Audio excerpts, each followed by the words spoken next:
On va convertir les fichiers GPX en fichier Excel. Donc la première des choses serait de lancer Excel. C'est bon? Donc je vais lancer Excel et je vais faire ouvrir disons. Donc mes données sont dans ces dossiers-là, ATI 3 2015. Donc maintenant je vais faire ouvrir d'autres classeurs. Donc ordinateur. Maintenant je viens sur le bureau et je prends les dossiers ATI 3 2015. Maintenant, normalement les fichiers n'apparaissent pas parce qu'ils ne sont pas des fichiers Excel. Comment les faire apparaître? Il suffit de choisir tous les fichiers. Voilà. Donc, maintenant chaque groupe va prendre, comment dire, les fichiers provenant de son GPS. C'est bon? Maintenant, si vous voulez, après, vous pouvez aussi vous entraîner sur les données provenant des GPS des autres groupes. C'est bon? Donc, moi, je vais travailler, par exemple, sur le GPS 02. C'est bon? Je vais choisir, bon, je vais prendre GPS MAP 60. Chaque groupe prend les données provenant de son GPS. C'est bon? Donc, je vais faire GPS MAP 60. Vous pouvez prendre n'importe lesquels. Prenez comme moi, prenez GPS MAP 60. Et maintenant, vous faites ouvrir. Les fichiers GPX, attention, les GPX, pas les JDB ou bien les backup ou bien je sais pas quoi. Hein? Les fichiers GPX, maintenant vous faites ouvrir. Donc, il va vous demander, le format et l'extension du fichier ne correspondent pas. Les fichiers peuvent présenter un risque ou avoir été endommagés. Ne l'ouvrez pas à moins que la source soit fiable. Voulez-vous quand même l'ouvrir? Maintenant, on va mettre oui. Maintenant, sélectionnez la manière d'ouvrir ces fichiers. Je vais l'ouvrir en tant que tableau XML. Et je fais OK. Voilà, la source XML ou des schémas pose problème. Cliquez sur OK pour laisser Excel créer un schéma basé sur les données XML source. Je fais OK.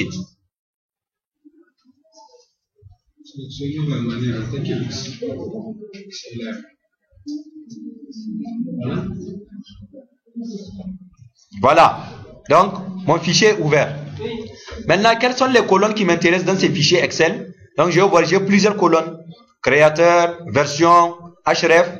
Ça, c'est un lien hypertexte vers une page internet, celle de Garmin, bien sûr. Hein? Vous avez une information texte. Ici, c'est, je pense, l'heure et la date à laquelle le point a été enregistré. Vous avez des champs comme max, latitude, max, longitude, min, latitude, min, longitude. Vous avez maintenant latitude, longitude, élévation. Vous avez ici les jours, la date et le temps. Ici, vous avez les noms du point. Donc, nous, les colonnes qui nous intéressent, c'est la colonne latitude, longitude et la colonne NEM. Donc, pour ça, je vais d'abord enregistrer mon fichier sous format Excel. Hein, je vais l'enregistrer sous format Excel, toujours dans mon dossier de travail. Donc, je vais appeler ça GPS MAP 60. Donc, là, j'aurai un fichier Excel. Hein? Bon, pour plus de précautions, je vais l'enregistrer sous format Excel 2003. Voilà. Excel 2003. Vous allez lui donner le nom de votre GPS. GPS 02, ETREX 20, GPS 04, ainsi de suite. Et maintenant, je fais continuer.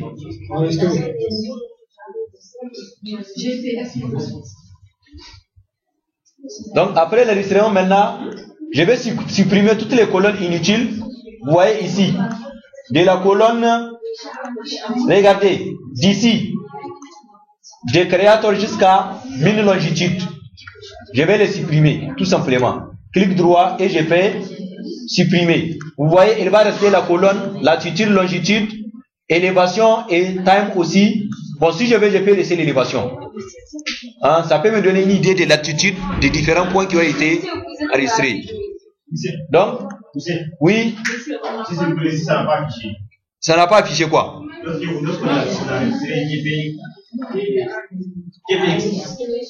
Je vais supprimer les autres colonnes aussi. Donc, je fais supprimer.